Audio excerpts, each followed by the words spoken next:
Cordon Bleu Pops, napaka-easy lang palang gawin.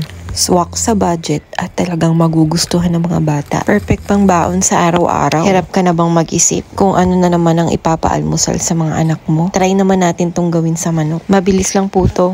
Sundan nyo na lang step by step ang gagawin nating procedure. 1/4 na chicken breast. I-chop ng maliliit at ilagay sa food processor. Lagyan ng asin, garlic powder at paminta. Kailangan natin ng breadcrumbs, egg, cheese, optional. Ilagay ang egg bago i-blender ng sama-sama hanggang sa maging paste. Ganyan dapat yung consistency niya. Para siyang pandikit. Bibilugin mo lang at ilagay ang cheese. Hindi na kailangan ng harina. Direkta na to sa breadcrumbs.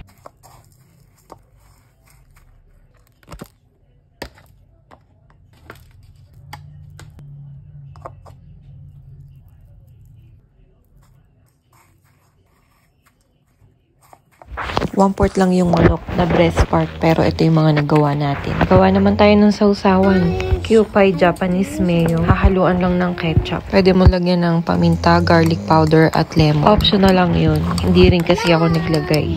At i-mix-mix mo lang. After natin magawa lahat, painit na tayo ng mantika. Magpiprito na tayo.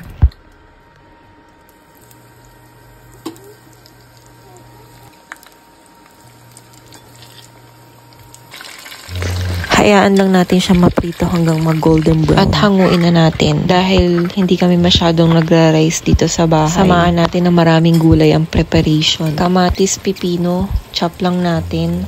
At sabayan ng cordon bleu pop. Ay talaga namang mabubusog ka. Kaya try nyo na. Thank you for watching.